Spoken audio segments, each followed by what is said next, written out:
Bonjour tout le monde. Je m'excuse du retard.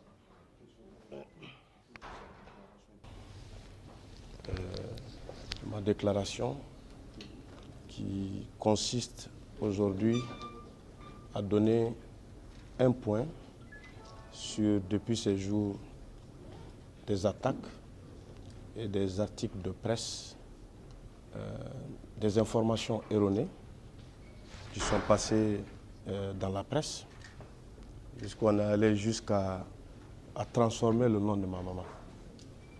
Et ce que je voulais dire ici, présentement, et c'est pour cela que je souhaiterais un débat contradictoire entre moi et Raspatch à un débat le 6 décembre ici à Bamako, à l'endroit de leur convenance, pour que les Maliens puissent avoir la vérité sur l'opération dont ils parlent. De quoi s'agit-il? Il s'attaque à l'attribution de la carte Nina qu'on nous a attribuée. Et cette attribution ne date pas d'aujourd'hui parce que le contexte c'est quoi? En 2013, mes partenaires et moi, on a participé à l'appel d'offres des cartes électorales. Et on était deuxième. Maintenant, en 2015, la société qui avait gagné le marché de 2013 a été invitée à fournir des cartes.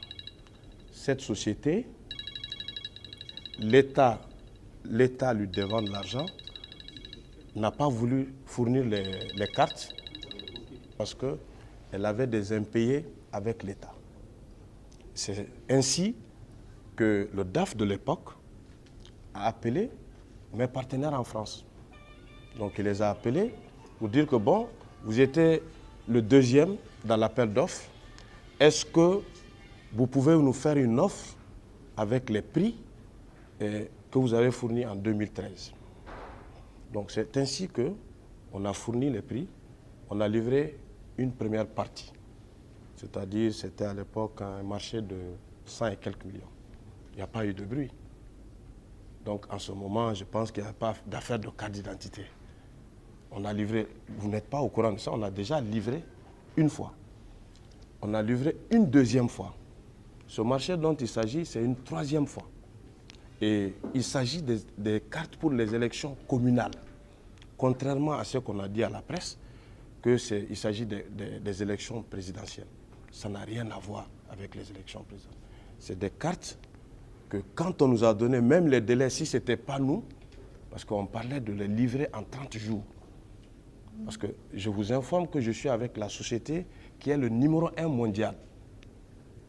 Vous savez, aujourd'hui, il y a beaucoup de gens qui veulent faire des affaires, mais on ne devient pas homme d'affaires du jour au lendemain. Moi, on m'a donné le marché des passeports et j'ai investi. Nous avons apporté de l'argent. Lui, il a pris de l'argent de l'État, il n'a pas pu exécuter. Nous, on a mis de l'argent. J'ai mis de l'argent personnellement. J'ai investi. Ce marché-là, on l'a gagné suite à un appel d'offres. Et aujourd'hui, vous savez, tous les Maliens ont des passeports. Les passeports ont été facilités. Nous, on n'a pas bénéficié d'un appui de l'État ici. Notre marché, on l'a gagné parce qu'on est les numéro 1. Et puis, on a financé, on a préfinancé l'opération. Et aujourd'hui, vous connaissez le résultat.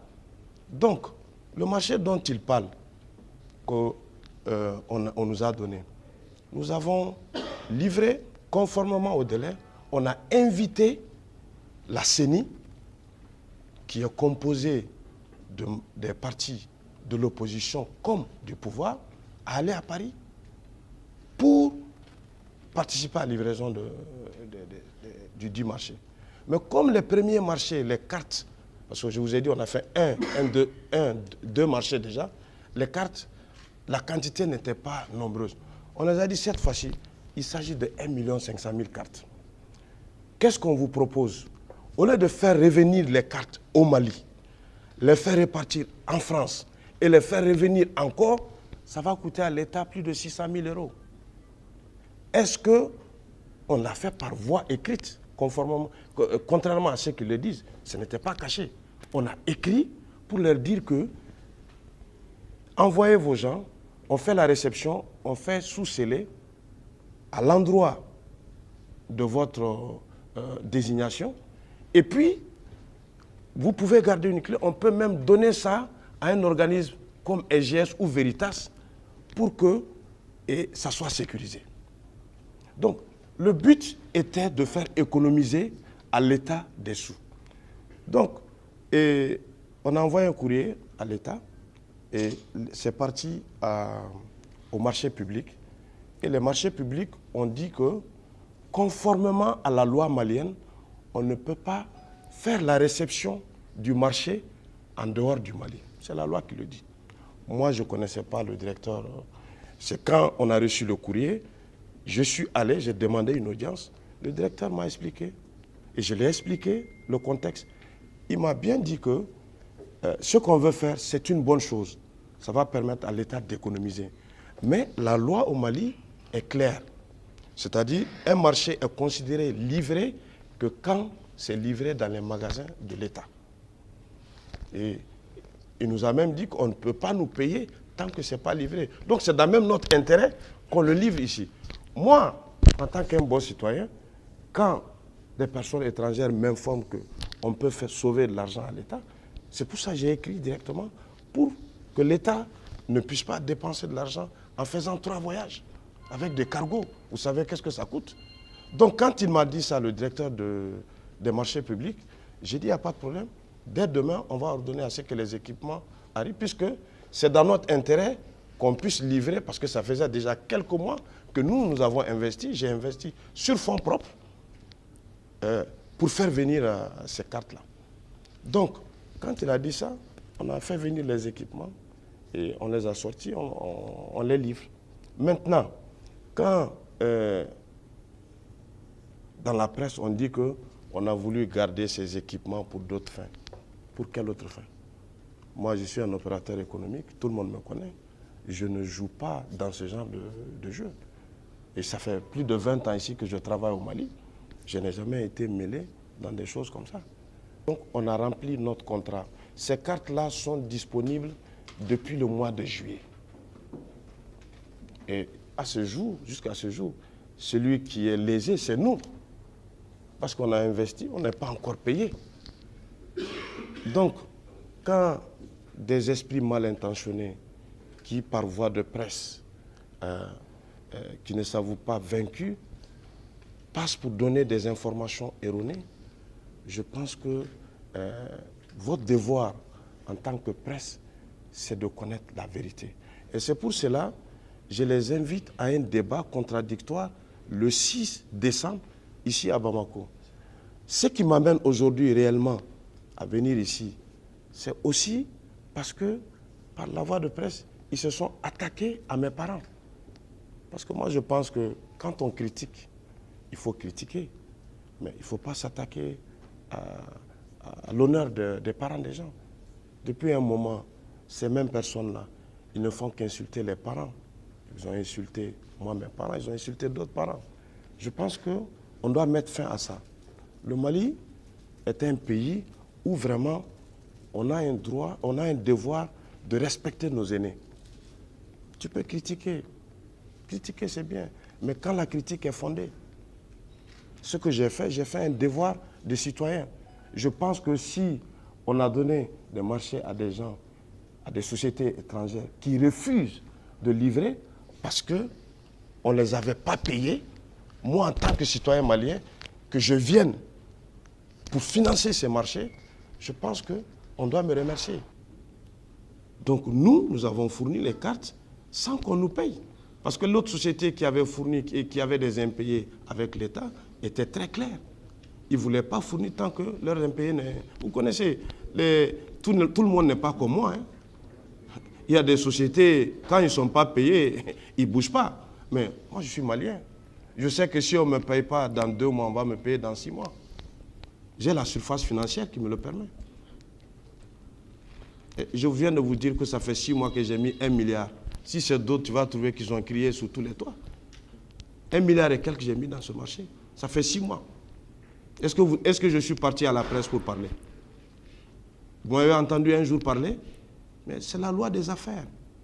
Hein? On ne peut pas être homme d'affaires sans une certaine retenue. Hein?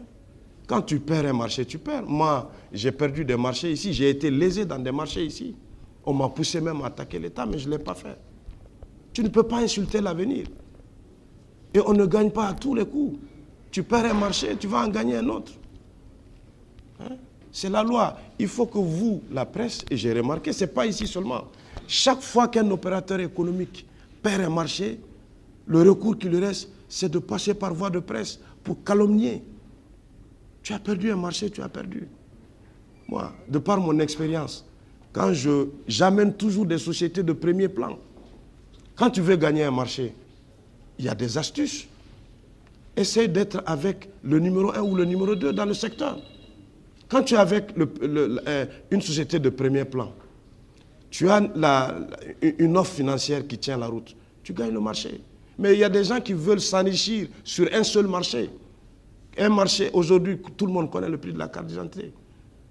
Si tu veux vendre ça à 13 000 francs, c'est ce qui lui a amené ça. Sinon, il a eu le boulevard. Puisque nous, je vous le confirme, dans l'appel d'offres, ce qu'il a dit, appel d'offres, on n'a pas participé.